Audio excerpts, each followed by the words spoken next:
Hi guys, I hope you are all well.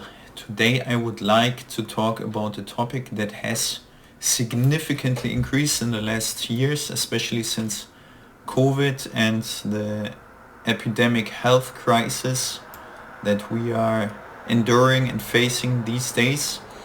And it's about histamine and histamine intolerance, which has also impacted me greatly with my, let's say, chronic disease and state. Histamine intolerance is really a topic that affects a lot of people and way more nowadays than we realize. And today I would like to walk you through what histamine is and how it works really in the body, what happens when you develop an intolerance, and how you can take steps to manage it really in your everyday life. So for that I have brought with me some guidelines and some food sensor DAO guidelines here that my doctor, my health practitioner has given and provided to me. So let's dive into it, as this will help you understand what histamine is and its functions. And even though this is in German, please don't try to focus too much on it, rather focus on my words. Histamine is a natural messenger substance in our body. It's stored in specific cells and mainly mast cells and nerve cells, and is released whenever it's needed. So histamine plays really a role in very important processes. It widens blood vessels, especially in the skin and mucous membranes. It contracts smooth muscles, for example, in the intestines, the lungs and the uterus, and it helps cell growth and differentiate, regulates our sleep-wake rhythm, and even supports memory and learning. That's why if you had a heavy meal or certain substances that have a lot of histamines, and I will break it down for you, this is when you maybe feel tired, brain fogged, problems having eating, breathing, just full, not naturally, because your body just activates tons of mast cells and creates or can create allergic reactions. If you ever had a fever, asthma, or strong reaction to insect bites, that's histamine at work. It can cause symptoms like redness of the skin, a runny nose, a drop in blood pressure, and or digestive problems. The big question is now, how does histamine intolerance develop? Normally our body has an enzyme called diamine oxidase that breaks histamine down. If this enzyme isn't working properly, or if we consume more histamine than our body can handle, intolerance symptoms can really develop and appear.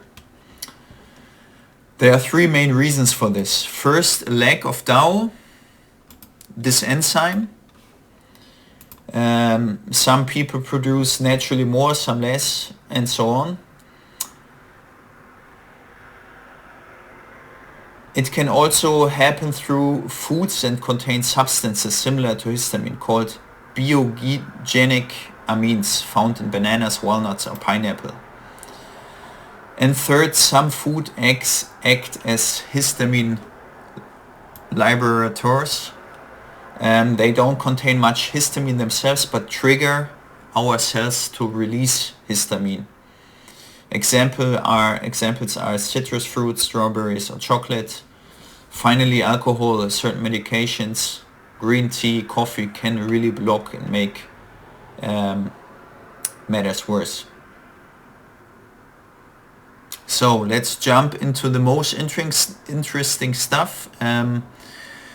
Symptoms of histamine intolerance. Histamine intolerance looks different from person to person, and symptoms can appear in different organ systems. In the digestive tract, abdominal pain, bloating, diarrhea, nausea, or even vomiting. respiratory systems, asthma, shortness of breath, constantly running or blocked nose. This is what I have personally a lot. When I consume a lot of histamine containing foods or histamine blocking foods like coffee or black coffee or green tea, when I overconsume these, I really notice I have problems breathing, and asthma, sort of bronchial shortness of breath, really catches on to me. You have further symptoms like on the skin, flushing, heavy reactions to insect bites, a lot of itchiness, scratching. In the heart, strong reactions, swellings, hives, and so on. Then you also have can have impact on the heart and circulation, a racing heart, irregular heartbeat, low blood pressure. This is also what I constantly face when I overeat or take a lot of the blockers. In the reproductive system, menstrual cramps, often especially strong at the start of the cycle, and central nervous system. You're really tired, migraine, headache, you are feeling dizzy, unwell, tired, no energy, just lack of energy, and so on and so forth. These are the most commonly known symptoms of an intolerance. Well, let's talk now and have a look at therapeutic measures and counteractions you can take. So what effectively can you do to counteract and help yourself with these symptoms? The basic principle is simple. The histamine balance in the body has to match the breakdown capacity of DAO. If DAO activity is low, we need to reduce histamine intake through food. Every person has an individual tolerance, and that differs from person to person. An example is cheese. Cheese has a lot of histamine, and the longer the cheese has been developing and being out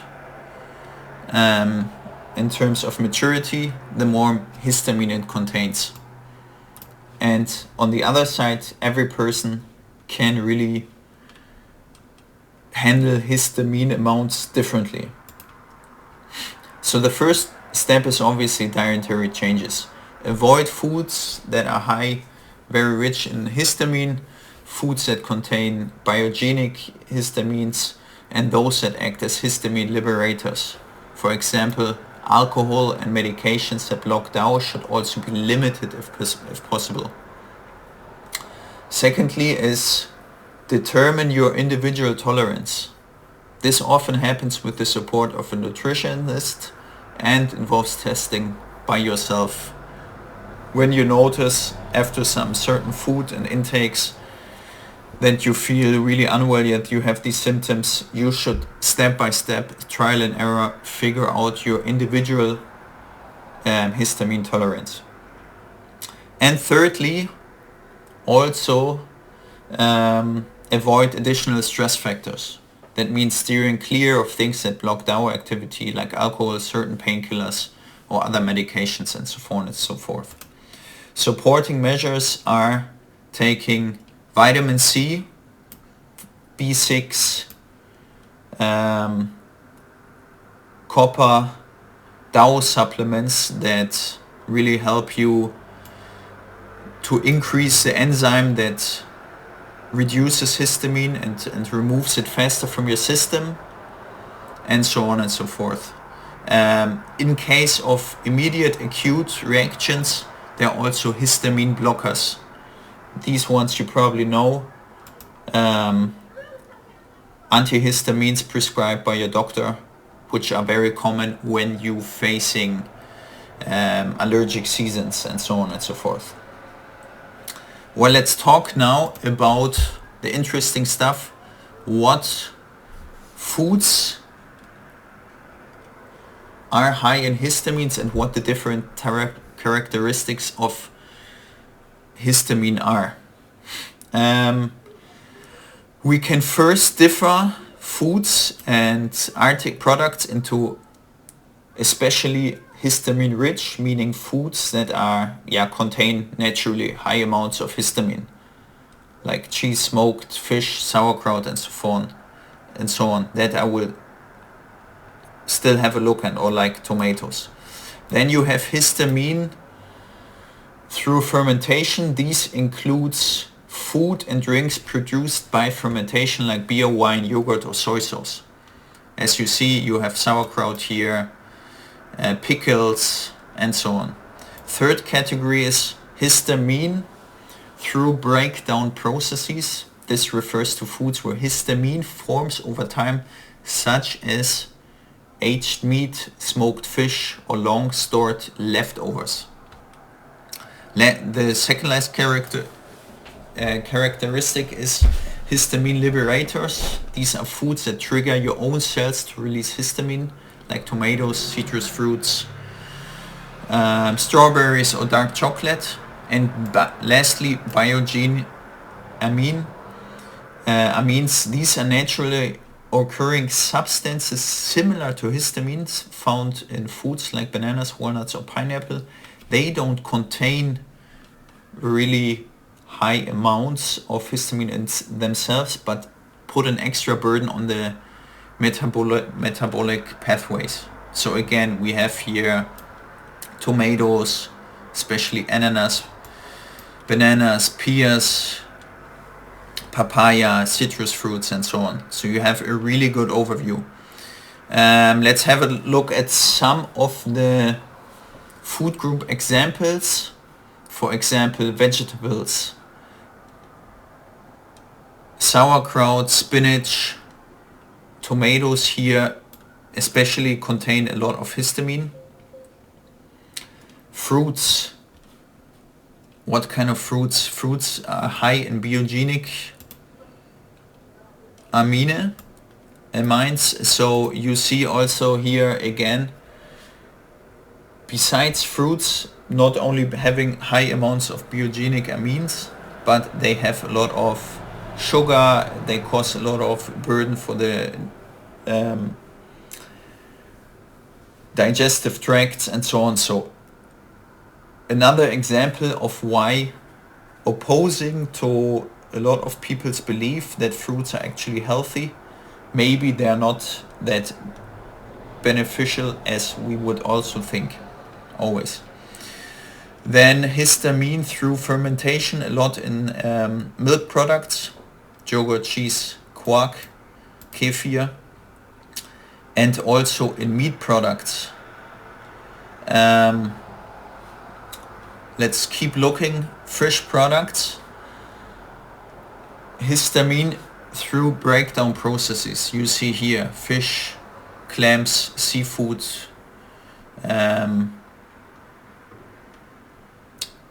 basically cured meats like salami or smoked fish build up histamine during storage or processing.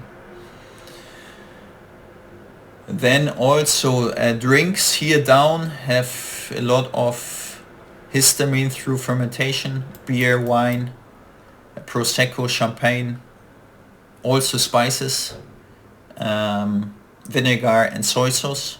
These cause tons of histamine release, a lot of histamine in your system through fermentation.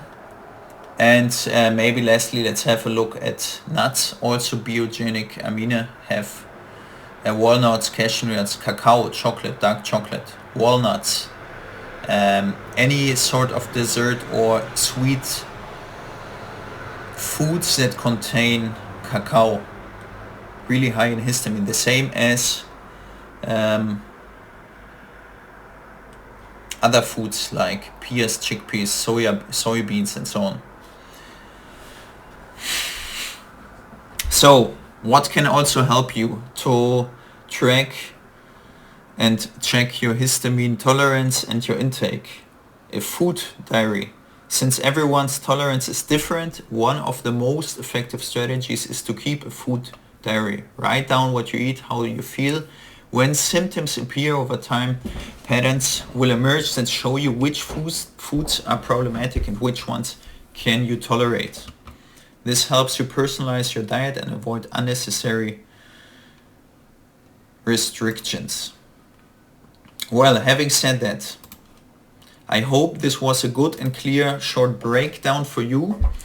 Histamine may sound, as a final conclusion from my side, may sound overwhelming at first, but it's manageable with knowledge, dietary adjustments, supportive measures, and a little bit of self-observation. You can regain control of your well-being. Remember, everyone has their own tolerance level. Find yours and build a diet that works for you around, and basically just calm down and test. Play around with food, do trial and error, and this will help mitigate you around your problems. I hope this short guideline and outlook was a good help for you, and I see you soon.